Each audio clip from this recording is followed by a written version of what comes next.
Does he have it? Medeiros is going to get it. Oh, they're going to toss it. They haven't got it. He's on the outside line, though, going into the fastest corner on the circuit. Surely this can't work. Dominic Ligner has got a sensational run outside line now, though, for the heavy braking zone. Around the outside goes the Audi R8. Look how much Miller's caught back into play. Exactly. Miller's still start trouble. He's not second and change. All of a sudden, Miller's back in play. Can Barry do it? Big Barry's going to do it. Big Barry!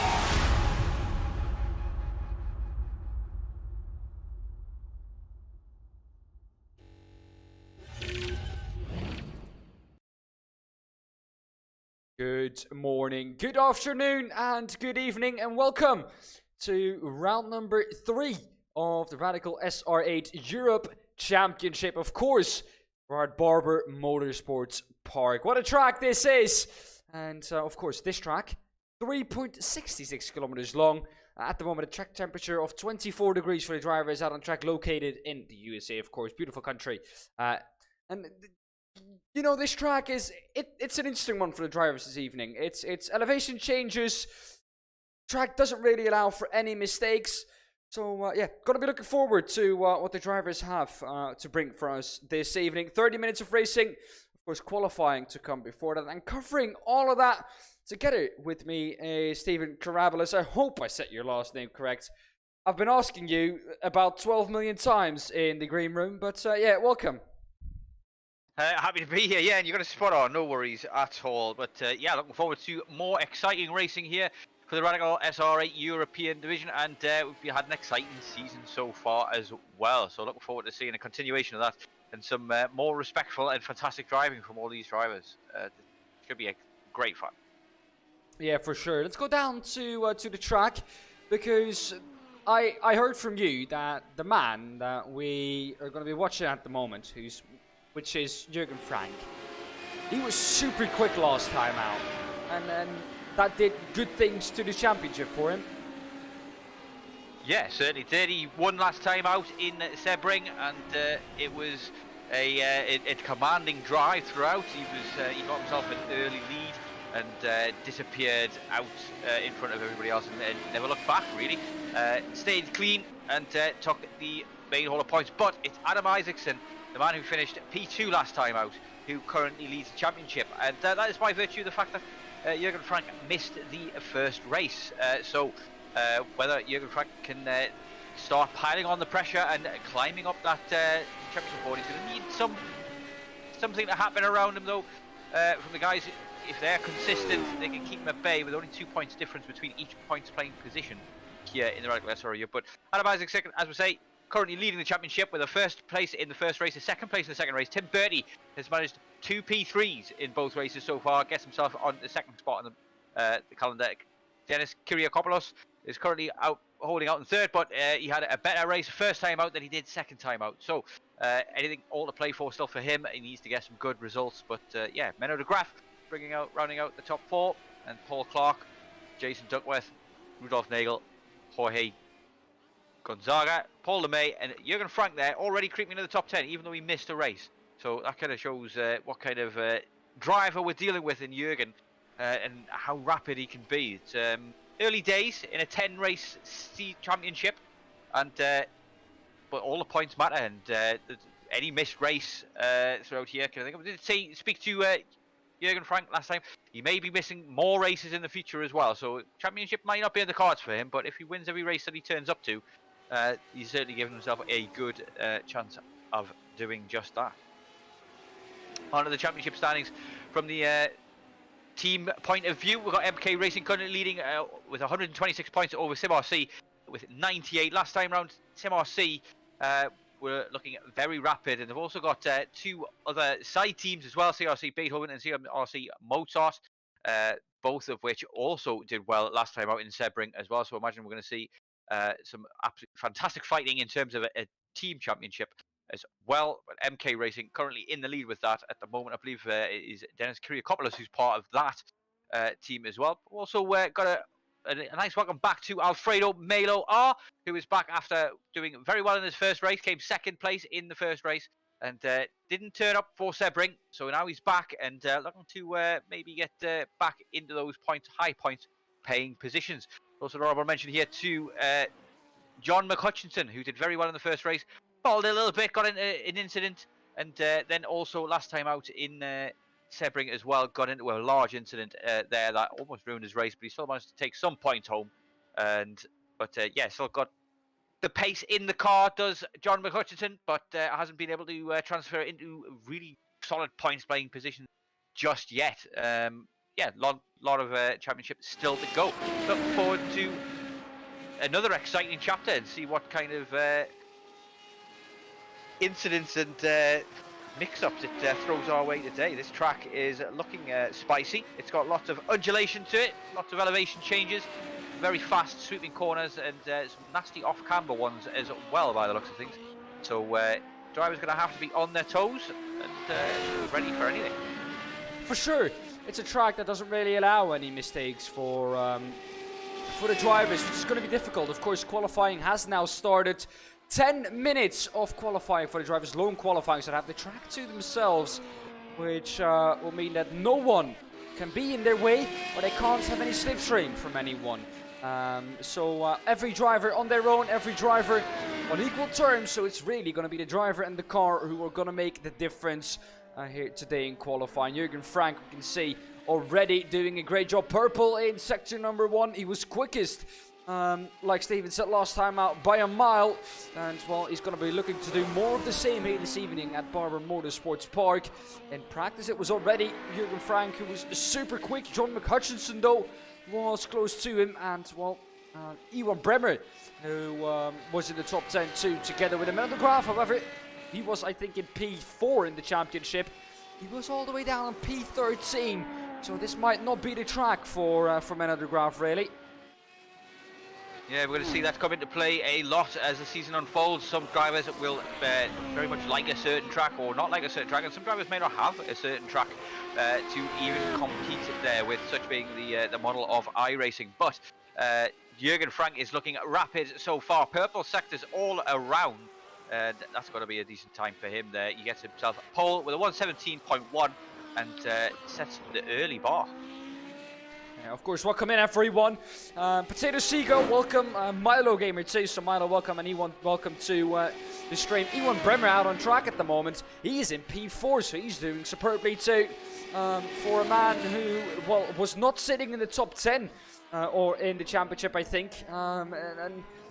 At the moment, he's 6th in the standings. Maybe a track that he really likes, but you can see at the top, Jürgen Frank has gone to pole position on a 117.102, and he's half a second ahead of P2 Alfred Malo. John McHutchinson, however, pops in a time that is about 2/10 slower than Jürgen Frank. He's gone to P2 in the number 69 Radical SR8. I have to say, I do like the livery that John McHutchinson is running. It just looks quick, doesn't it? Certainly does. Scottish flag there, boldly emblazoned on the front of it. Hutch on the rear wing, and he's proven to have plenty of pace in the first 2 races of the season. But luck has not been on his side. He had a bit of a spin on his own out last time out in Sebring. That cost him big, and he's hoping to hopefully regain some of that, some of those lost points that as he would feel. Back today this evening, and P2 already on the board. Frank's just managed to put in a 16.5, go even quicker as Boussard gets a 17 flat, gets himself up in a P2 as we're getting more and more drivers kind of doing a couple of runs here by the looks of things, rather than going out and coming back in. People have maybe fueled the car up a little bit and then just sent it out. I believe we're on fixed setup this evening, what could be open, I am unsure, but I'll confirm that in a moment. But so far it's down to P6 now.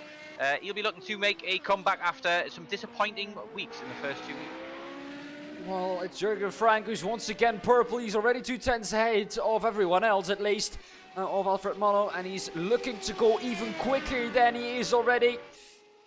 And well, with about 5 minutes left of this qualifying session, I think Jürgen Frank now on one of his last laps. I think one more after this one, and then he will be on his last laps. Go on Hutch, says Potato Seagull. Stephen Place also welcome in. Does anybody else picture quality look yuck? I hope that's not the case. Shouldn't be the case anyways, because if I look, I'm getting all greens at the moment. Dropping no frames. So we should be, should be all ready to go. Okay, my picture quality is better now. Good. See, there we go. Luckily, it has resolved itself. But yeah, Jürgen Frank has just gone quicker once again. Buson has gone up into P2 now. I was saying, as Paul Crabb goes up into P2, and even he doesn't stay there for long. Alfred Malo pops himself back up into that position. 39 thousandths behind Jürgen Frank. Jürgen Frank now on his last lap, so it's going to have to count for him. But, Stephen, he's purple in section 1 and 2 once again. He certainly is, yeah. He's proven to be the man that beat, but Malo is running him a close race. He's only 300ths behind him there in P2. And Paul Crabb doing very well to get himself up to P4. Hutchinson manages to set an even better time there as well. Gets himself back up to P3.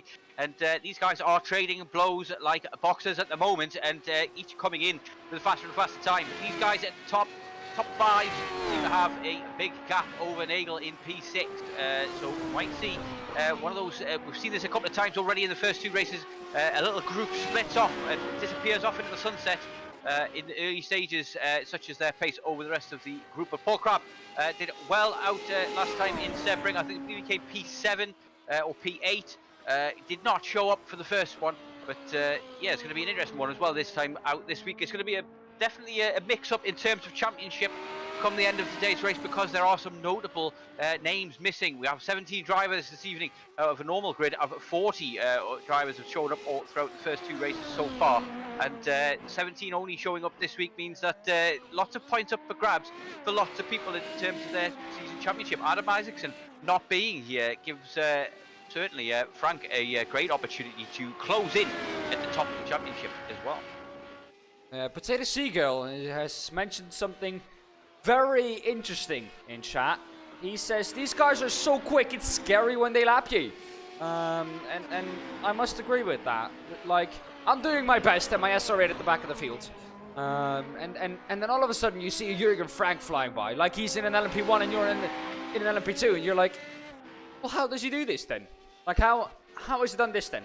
It makes you think that you're in a multi-class race, doesn't it? Sometimes these guys. But I mean, they've got 7-8 KI rating for a reason. They put in a lot of hours, a lot of time of practice, and yeah, I imagine some of these guys maybe have some training or experience in real-life race cars as well, which would certainly translate over to sim racing, as it certainly translates the other way as well. But yeah, some of these guys are absolutely rapid. No joke, Potato Seagull. It is worth noting that as well. Yeah, you've got to really pick your battles. If you've got one of those guys behind you, you just stick to your line and try and hope that they're predictable and balanced enough to just make it around you no problem, which is generally the case. Jürgen Frank, 1 minute to go, 1.5 minutes to go left in qualifiers. Maybe enough time for 1 or 2 more laps or attempts here.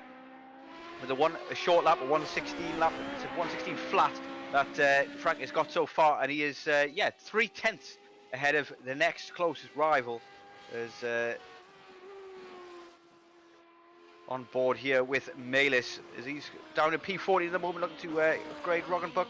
The very last runner at the moment, he's looking to gain any positions at all. Might be preferable. Yeah, he's currently half a second away from Robertson in P16, so a lot of time to gain for him. But business end of qualifying now, 1 minute to go. I imagine there's a few people going to be out on track, or maybe they've all given up. So we haven't got many setting times or sector times at the moment. Is that going to be our qualifying grid with 43 seconds remaining? Everyone has done their qualifying laps, I think. Everyone has done 4 laps, except Mike Buson, who's done 3. Now, what I expect, and why we're waiting now, is because... Oh no, Mike Buson is not the only one, I'm lying. David Walters also only has done 3 laps. So those guys have probably gotten off track on their lap. They were like, no, you know, I won't run even this lap anymore because it's pointless. We'll go back to pit lane. They did not click on ready to race, and I were waiting the full 15 seconds, which is not long. Don't get me wrong, but we're waiting these seconds to get to the end of qualifying, which should be in a second anyways. But this is the grid then, because no one else out on track, no one else will go out on track with only 1 second on the clock, and qualifying is done, and our grid is set for the 30-minute sprint race that we will have here at Barber Motorsport Park. And the grid in the end will look as follows. Here we have the grid out on screen for you. It will be Jürgen Frank on the pole position alongside John McCutcheon in second, Alfredo Malo in P3, Paul Crabb P4 on the second row together with Alfredo Molo. Mike Booston on the third row together with Rudolf Nagal. On the fourth row we find Arturos Kondelis and Paul Clark in 7th and 8th. On the fifth row, Iwan Brimmer in 9th and Menno de Graaf in P10. So an all Dutch fifth row. David Walters in P11 ahead of George Gonzaga in P12. P13 for Jason Duckworth. 14th is Stefan Mellis. 15th Michael LeMay. 16th Guy Robertson. And 17th Alex Rogenbuck. And that rounds off the grid here for this evening. Go down to the track because, well, as you can see, it is at the moment Jürgen Frank who's out on track. He will start this race from pole position.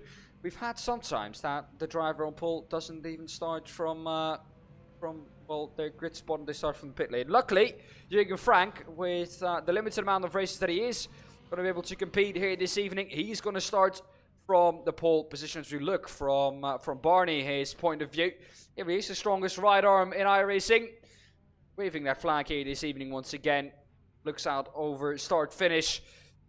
It's going to be green and green just a second time. Here we look at the 5 red lights. It is 1, 2, 3, 4, 5. And it's green, green, green for round number 3 of the Radical SR8 Europe Challenge. And it's Jürgen Frank who leads them off down to turn 1. John McHutchinson got a good start too. Paul Crab behind that already gained the position over Mike Bousson, dropping 5 as Alfredo Molo. He started on the 3rd position on the 2nd row. And he's dropped all the way down to P8. But so far, Stephen, so good.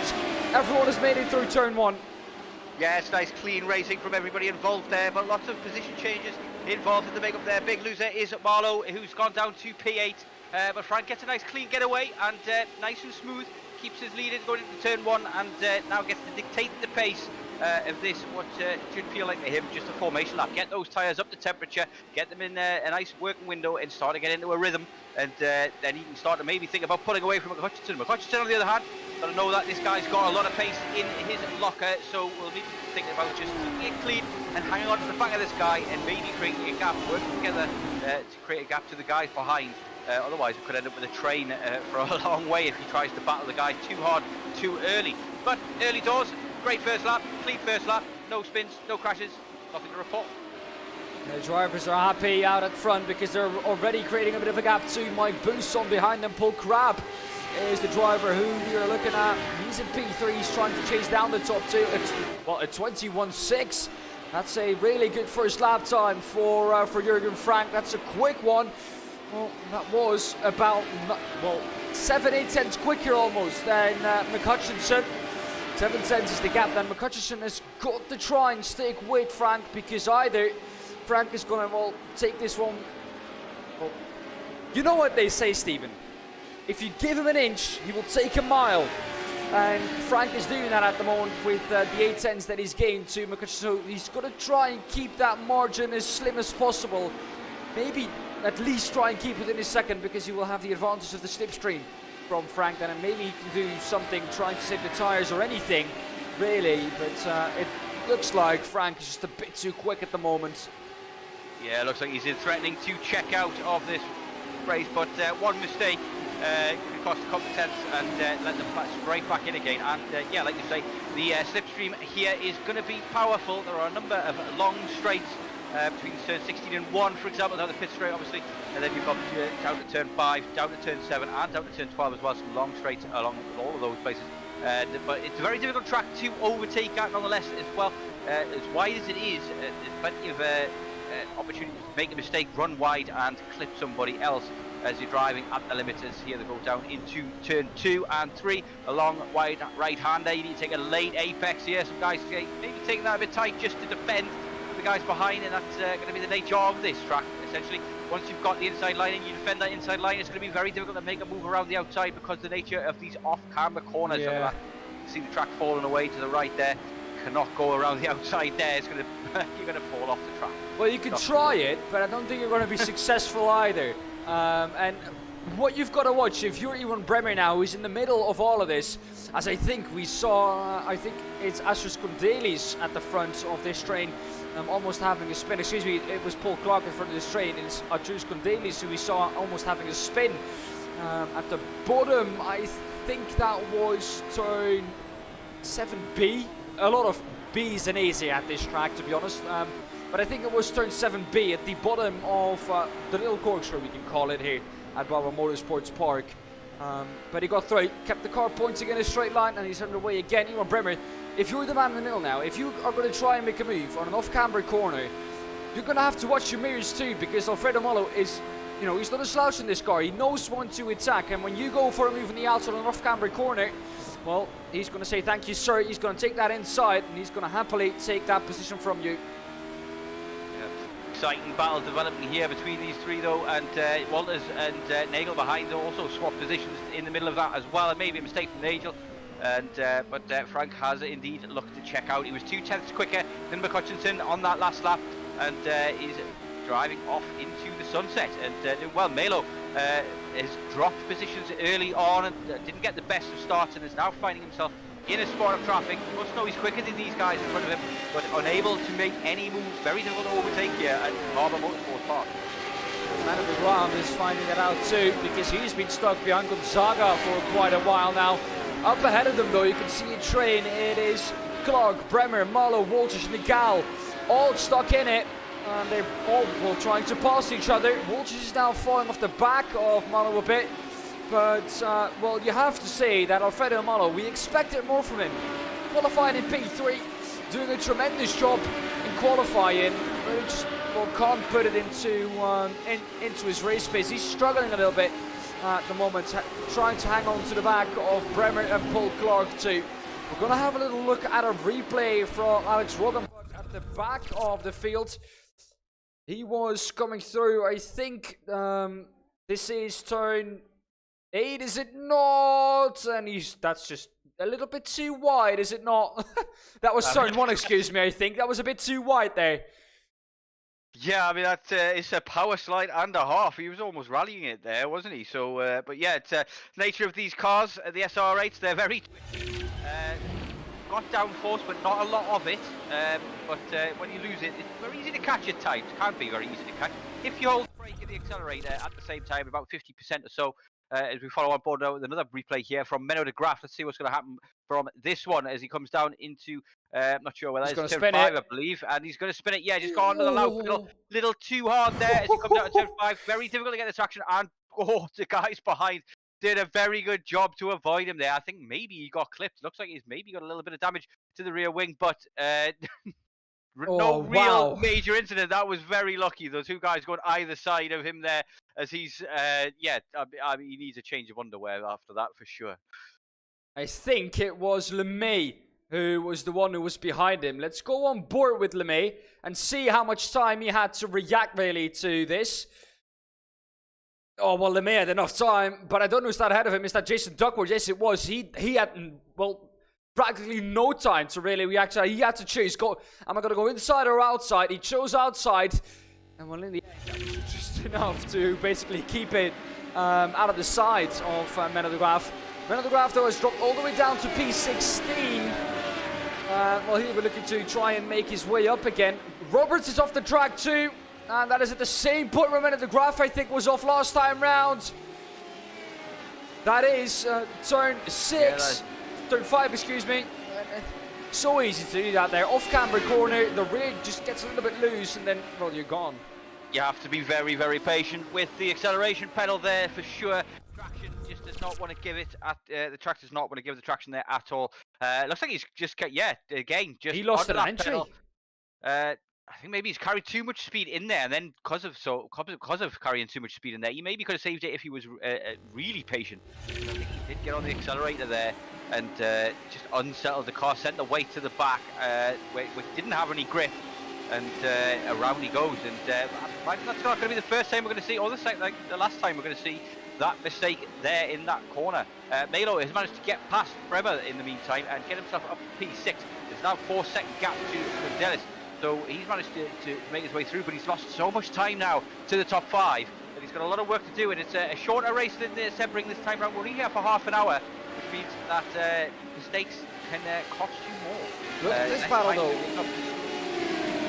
I love that livery in the background there, the Tiger livery is. Yeah, we've got 3 cars going at it, Hammer and Togs, Nagel, Clark and Walters all very close to the back of Bremer, but Bremer starting to get away as these guys are fighting behind it. They're going to cost themselves time.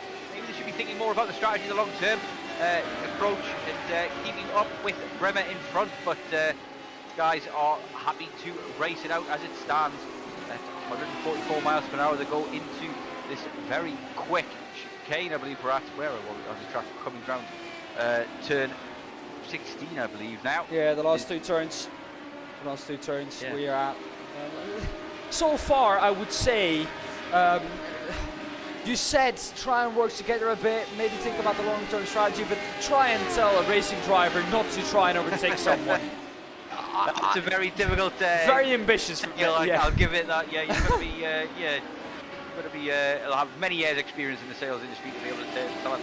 But it is all about the finish line. Essentially, it's where you finish that matters most, not where you make the overtakes or how you do it in the meantime, kind of thing. So it's all about keeping things clean. We saw this in a race I commentated yesterday in Long Beach, whereby a guy who was in the amateur series managed to finish P2 in the pros, in amongst the pros, just by keeping it clean and out of danger and trouble. And if you can take advantage of the slipstream here, this track feels so it's very difficult to make any kind of overtake because of these long sweeping fast corners. It's not don't lend themselves ideally to overtakes. Very easy to make a mistake, go in a little bit hot, get a twitch and kill the guy on the outside, so you tend not to make those kind of dives at a track like this. But we've got some great racing hotting up here and some battles going on. We've got Crab all over the back of Hutchinson. Frank has checked out once more.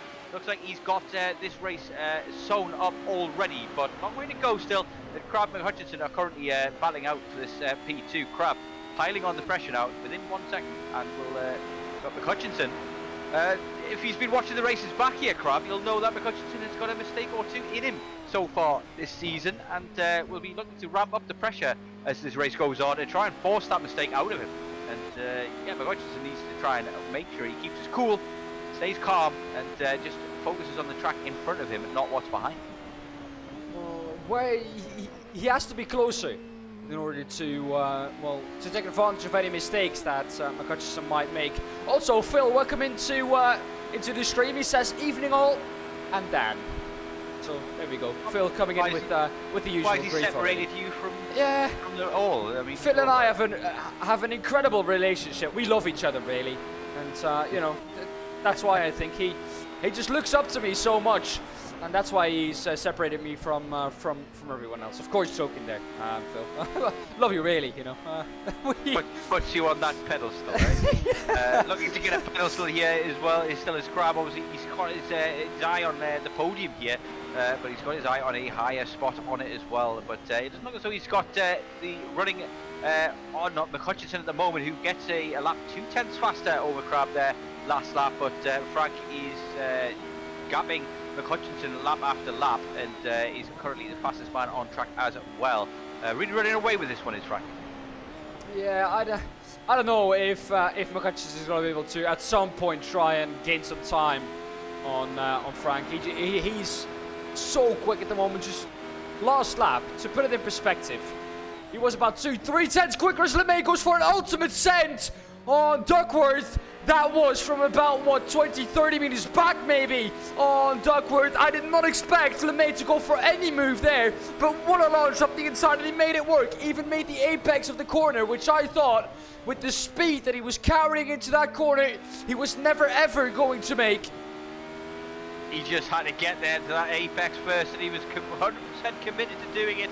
What fantastic racing there from LeMay. One of two brothers who races Look here at that. in the Radical series. Look how far he's come back from. That is amazing. And it looks as though the guy, well, he's just saw him coming. He's thought to himself, oh, he's coming, and he's coming whether when I close the door or not. I'm just going to leave that one open, and he gives that up without too much of a fight. Did not expect it, I believe. He went into it, and then saw it in his mirror. All of a sudden, there's a big red SR8 looming large in that mirror, and he's like, uh-oh. And back it's getting bigger and bigger. So maybe live another day, says Duckworth, but he's now got lost that position, and the cojones on LeMay, one of two brothers that races here. His brother does not seem to be with us this evening, and hopefully that there's a rivalry going on there between him and his brother, and he can gain points in that rivalry. Oh, for sure. This evening. Well, the first one you want to beat is always your teammate, because at least you can say you did better in the car, the setup that you that you had. And well, at the moment, of course, only one of the LeMays here. At the moment, it's Michael LeMay. Paul LeMay is not here this evening. Don't know why. Haven't seen anything why he wouldn't be here this evening, but he's not with us here at Barber Motorsport Park. But David Walters all over the back of Paul Clark now. Paul Clark is someone very difficult to get past, because we've seen it numerous times. He is the Minister of Defence, basically. So, yeah, very difficult to get past. We saw it last season. Trying to find a way past Paul Clark was very difficult. Knows where to put his car. And that makes it very difficult for almost any driver, really, behind him to try and find a way past. We've got some numerous amount of battles going on. The Gallons on the back of Bremer 2 for P7. And up ahead of that, it's Condalis on the back of Mike Buson now. They have to watch out, because behind them it's Alfredo Malo trying to catch up to the both of them. And then up ahead of that, it's Paul Crabb all the way up in P2 and 3, fighting over that second position, which is really, for these two, the most they seem to be able to get.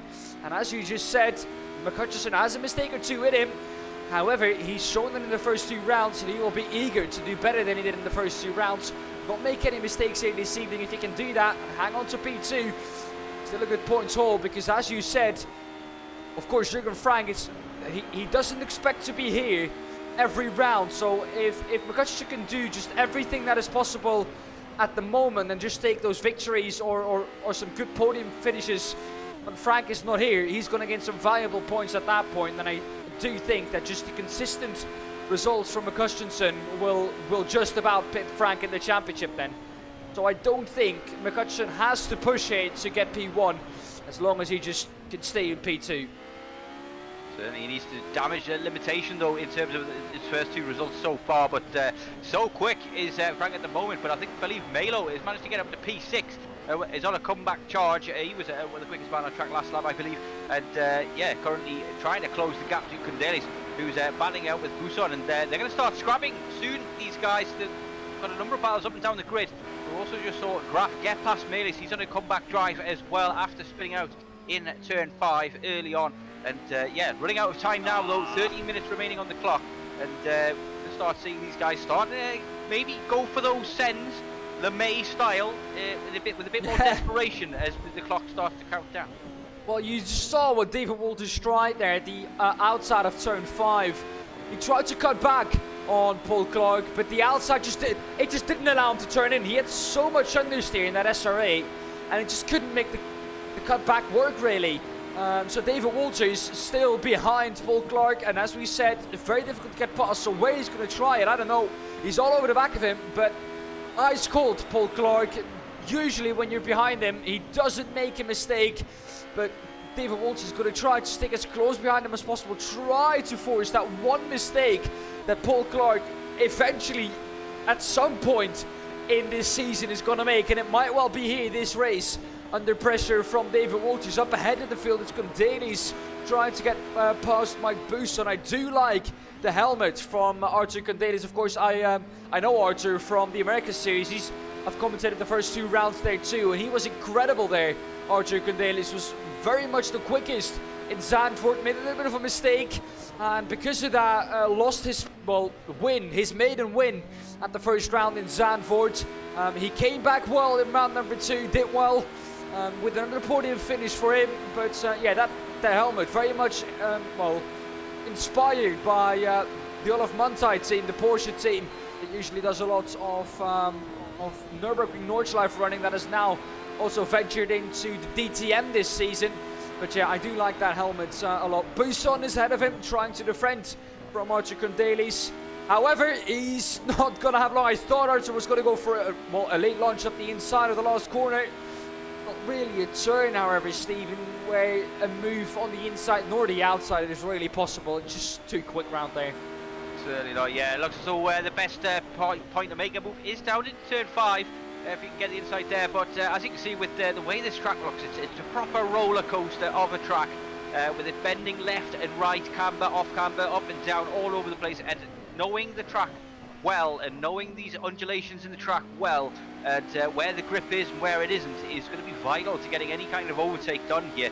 You need to basically force the other guy offline somehow by poking your nose where it maybe doesn't belong. a time or two, but you've got to do so in a very controlled manner, so that if they do cut your nose off, you can back out. But you've got to make them think about things and maybe worry about you a bit more.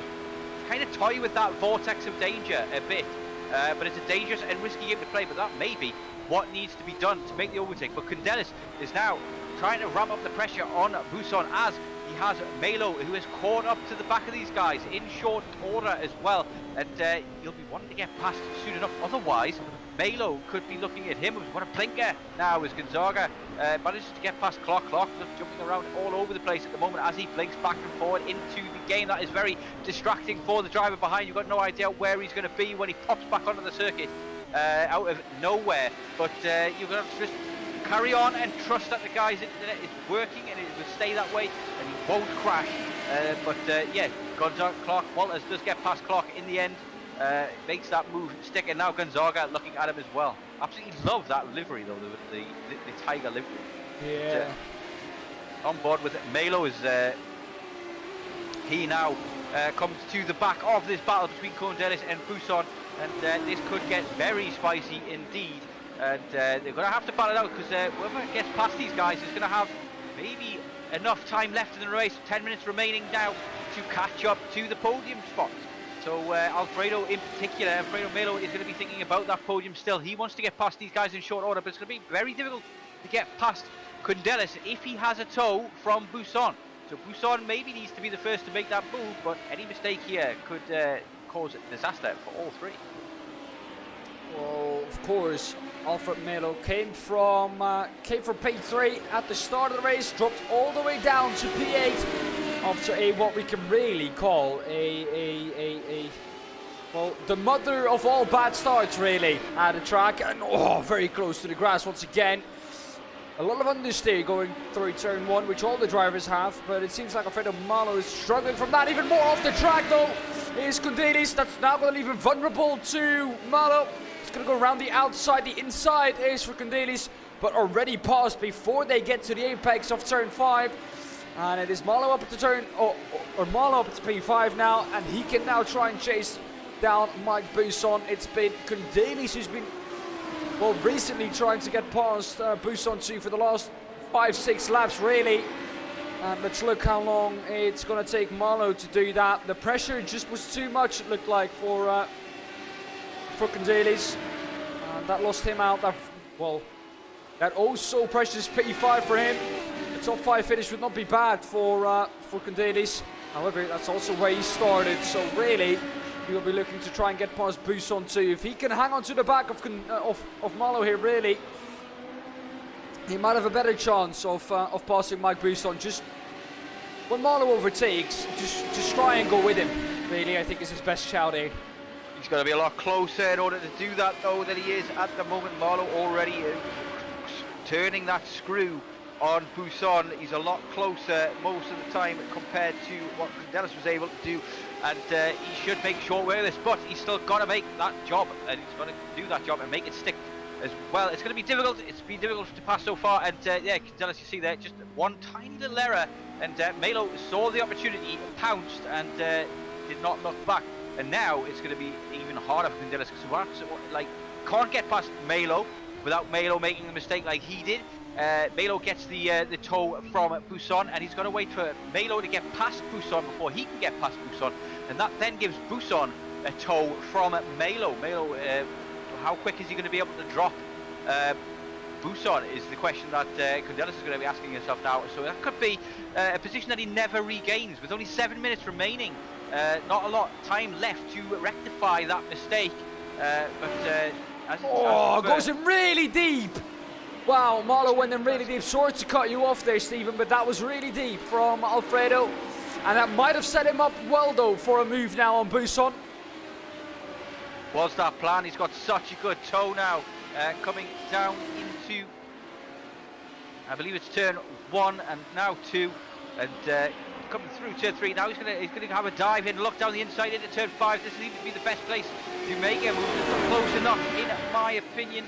It's down to come now to the braking zone, and he doesn't look to the inside. He knows he can't make a send that far. And yeah, Team Radline survive another corner, but the pressure is mounting here and all Candelas can do at the moment is sit and wait his turn. Where is he going to make this move? Because he also has to watch Condelis behind. Once he go for a move that is not going to pay off, Condelis is, well, all over him to try and regain that P5 and have a go at Booston himself. Of course, he was behind Booston for so long, so it's going to be frustrating, really, for Condelis to see Marlon have a shot at Booston instead of himself. However, he completely did that to himself, running off the track on the exit of turn 3. And in turn 4 too, around the outside is going to set him up well. Loses some time again to Condelis behind, but that's all going to set him up for a good run. On to this start-finish straight, about 5 minutes left now, a little bit more, 5.5 minutes of this race. We've had, well... Oh, he's gone very wide there. There we go. And off the track goes Buisson, and there is the mistake. He forced it out of him. He was following him so closely for so many laps, and there Buisson just went very wide out of turn 1, that dreaded understeer that we mentioned earlier. Very difficult to get the car to turn in there, and thank you very much, Bob is your uncle, Paddy is your answer, Ismailo, and up into P4, a great recovery back, but he'll be disappointed still that he hasn't managed to hold on to his P1 as, big moment for David Walters there in the replay as he gets a big tank slapper out of turn 9, I believe that is, as well, just before the very quick chicane. I think, oh no, I'm lost on this. No, I believe that's actually turn 12. He's coming up to, but yeah, big tank slapper from Walters there. Looks like he's not lost a position because of it so far though, but Gonzaga got past. But exciting racing there. Marlowe taking advantage of another mistake. And he's now up into P4. I don't think, however, Stephen, that he has enough time to get up into P3. About 5.7 seconds that gap in 4 minutes. I can't see it be done by anyone really in this field. Not even Frank, who is in the lead by about 6 seconds after 25 minutes. To even him, it took 25 minutes to get a gap of 6.0 seconds. So 5.7 is not going to happen in 4 seconds without a big mistake from Paul Crabb. It would be the ultimate comeback drive though from Alfredo Molo if he can get back up into P3, even though it might be a mistake from one of the drivers ahead of him. However, here we have a battle for P7, Bremer and Nagal. Nagal has been behind Iwan Bremer for quite a long time now. And I don't think Iwan Bremer is going to be able to, or I don't think Rudolf Nagal is going to be able to get past Iwan Bremer, because he's been behind him for the last 20 minutes now. And Iwan has not made one single mistake so far. A mistake is quickly made here on this track though, but he has to put him under more pressure than he was before, and it seems like he's turned the screw now and he's turned it up a notch. Put it into 5th gear as, yes, he's now looking to really put pressure on it as he's following very, very closely here into the final couple of corners. A good exit here, and you can set your man up for a good run, but Frank has absolutely ran away with this one. He's been untouchable once more, 2nd week in a row. He doesn't have his main rival, Adam Isaacson, here this week, who was making it a closer run thing, but McHutchinson was similar on pace with Adam Isaacson and others in the first round. So yeah, you got a feeling that maybe Frank has got everybody's number. Fastest lap at 1:15.8 in the race. Absolutely rapid is this man. For Simar State Beethoven, that's another big points haul, and some big points changes in the championship as Bremer has gone around and something's happened to Bremer. He's in the pits, and that is very bad news for him. He's gone from a very good points paying position to the middle. Was there contact? Oh no, grass. Oh yeah, this is. Yeah. I am sorry, Iwan. I am sorry, Iwan. Behind, gets on the grass, and yeah, it was fortunate he didn't get caught up in that. Is Frank, because Frank could have. Well, was that Frank behind, or was that somebody else? I wonder. It would have been somebody else, I imagine, because Frank wouldn't be lapping. Rudolf Nagal was behind him. Like I said, he was behind him for so long. He had not made one mistake. Oh, but it's a big hit as well, isn't it? Yeah, he's back to the pits. I said that too early. That car is done for today. Yeah, the commentator curse has taken another victim here, and Iwan Bremer is the one who's fallen victim to the commentator curse this time. However, I think we can safely say that Jürgen Frank does not have to push anymore. Next lap will be the last lap for Jürgen Frank, and then he's done everything he needed to do. 8 tenths quicker on lap number 21 of this race. Lap number 22 was another 1.5 tenths quicker than McCutcheon behind him. And, well, I don't think that in the last 10 laps, McCutcheon has been able to gain time on him more than twice a lap. Nope, it's been a tough old showing from McCutcheon, but he managed to stave off Crab, who's now quite a bit behind, and it's going to be a nice, calm finish for him. And a good one after the disappointment of the first couple of races. Finally, a good result comes his way, and yeah, just got to keep it clean now. And Frank is once more showing his pace, his class this evening at another track, and takes the full 50 points home, which means that he's now very much snapping at the heels of Adam Isaacson, if not ahead of him, because he's won 2 races, I believe. So yeah, he'll be maybe leading the championship, or somebody else is going to start leading the championship from behind, maybe McCutcheon or Crab, who were high up in the standings. And that's going to come down to a big thing really in the end, is the consistency and who can turn up to all 10 races, such as the difference in this championship, and the tightness at margins, the tight margins in this championship as well. But that is the timer done, and it is going to be a last lap for Frank here as he comes down and into turn 12 at the moment, coming into the final complex of corners, and yeah, turns 14, 15 and 16, the triple right-hander here as he takes it beautifully there, nice and smooth. And through turn 16, the final left-hander down onto the pit straight. And another emphatic win from Frank, and thoroughly deserved. He wins the Barber Motorsports Park Radical GP. Fantastic race, fantastic drive. John McCutcheon coming through behind him for another P2. And basically for John McCutcheon, the best he could do, 7.9 seconds in the end, the gap to Jürgen Frank. Paul Crab has done incredible too. He's the last person on the podium, the last driver on the podium. Marlowe behind him got that gap down to about 1.2 seconds.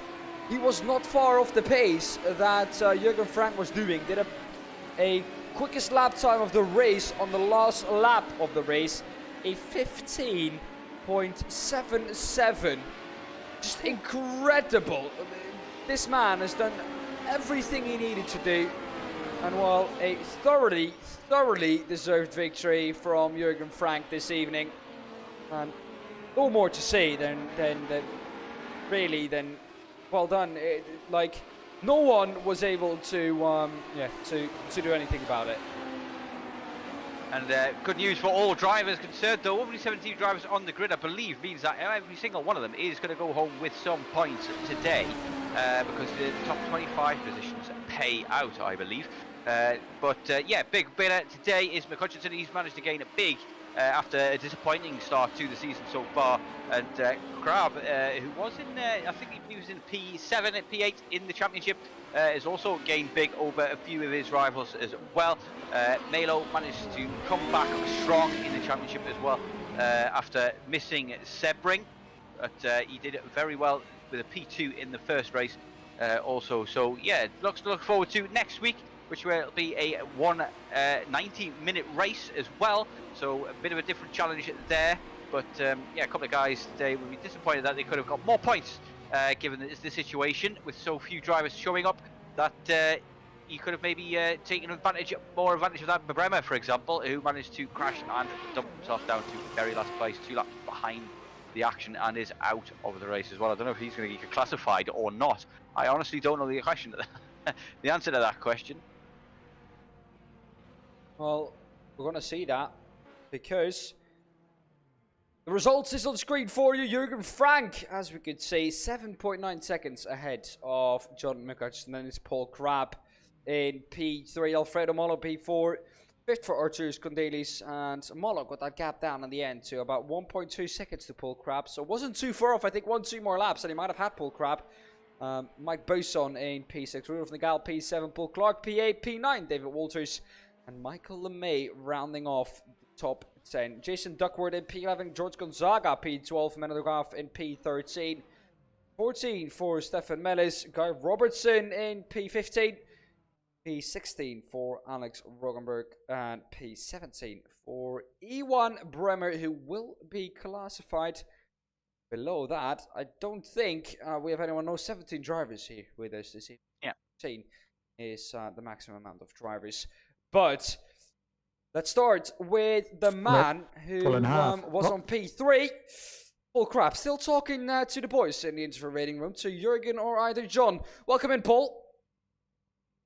Good evening, gentlemen. Paul, another good race for you in the end, however. Like Alfredo was kind of catching you. Do you think with 1 or 2 more laps he might have had you? Yeah, I had a problem with throttle towards the end. It was fluttering between half and full open. So it was weird. It's just weird. I've been fiddling around with my pedals today, but it's been fine up until just that last quarter, and it started fluttering. I didn't have any problem with the tires or anything else.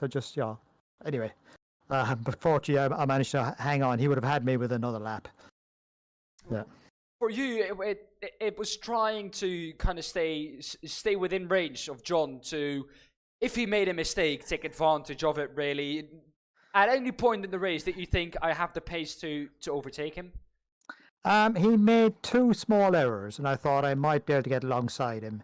They were the only 2 times. Other than that, I was slightly faster through the little the wiggly bit, but only a tenth. Other than that, John was. I was being sucked along a little bit, so John definitely had the pace.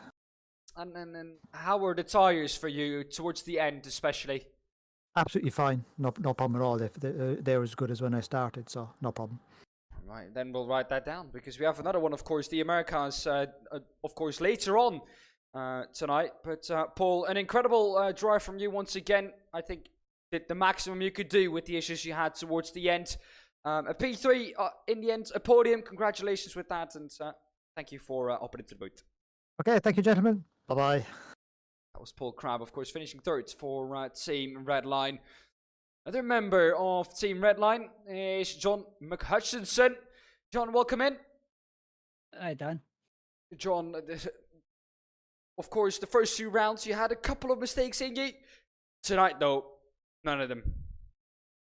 Yeah, I was keeping it nice and steady tonight. Needed some points on the board after the first 2 races, which I made a bit of a balls up. So, good result tonight. Now, Jurgen himself has said that he might not be able to make every round this season.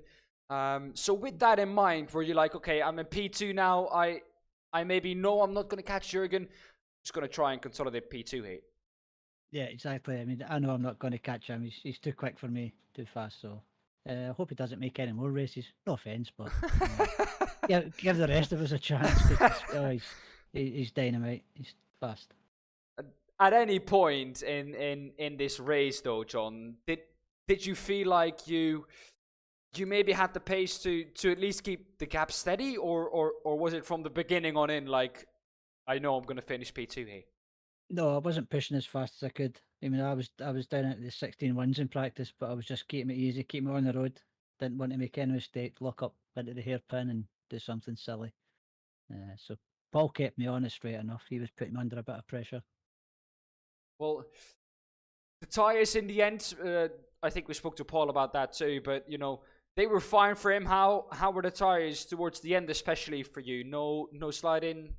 No, the tyres are fine in this car. They'll last a full 30 minutes easy pushing, so no issues there at all. Right, John McHutchison, of course, congratulations, John, on P2, and thank you for hopping in. Thanks, Dan.